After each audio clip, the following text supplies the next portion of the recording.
اهلا استاذ عبد الرحمن. ازي حضرتك؟ حضرتك عامل ايه؟ انا تمام، انت كويس؟ انا تمام الحمد لله. محمد عامل ايه؟ محمد مين؟ انا ولي امر محمد ياقوت القصنن ده. الصغير ده؟ اه ماله؟ ماله ايه ده؟ مع حضرتك كل اسبوع في المجموعه. مجموعة انا عمري ما شفته، هي مرة واحدة جه في اول السنة وما شفتوش تاني. مره واحده جه اول السنه ما شفتوش تاني. ده بيقول لي انت ضاغط عليه بالدروس والمراجعات وبتديله 16 حصه في مفيش الاسبوع. الكلام ده. امال ايه؟ هو بس انت طمني على حضرتك كويس؟ ايوه انا كويس. ليه؟ وصلك هي المرة الوحيدة اللي شفته فيها جاز قال لنا ان هو بيلم فلوس عشان حضرتك تعبان يعني ومحجوز بقالك بتاع 4 سنين في المستشفى ولا حاجة. بيلم على حس انا تبرعات؟ انت كنت تعبان ولا ايه؟ خير يا استاذ. يا فتاح يا عليم. السلام عليكم. وعليكم السلام ورحمة الله وبركاته. تعالى يا اخويا. يا رب اكون بحلم يا رب.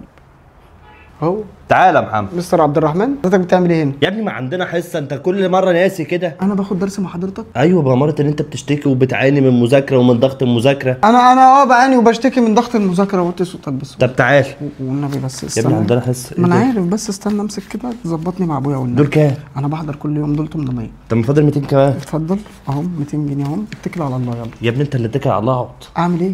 يا ابني عندنا حصة. عندنا حصه؟ طب أيوة. والنبي ظبطني مع ابويا. اخبار ابوك ايه صحيح؟ لا انا ابويا الله يرحمه تعبان شويه، كويس الحمد لله. وبعدين ما تفضحناش بقى، مراجعات ايه يا استاذ عبد الرحمن يعني ماشي.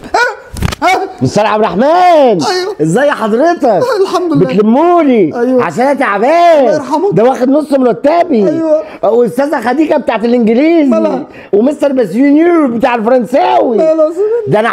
ده انا بص بره عنك يا عبد الرحمن. بره عن عيني وربيه. انزل على صبيك سبع على الارض. انت تقيل قوي يابا. والنبي. لا دي احلى.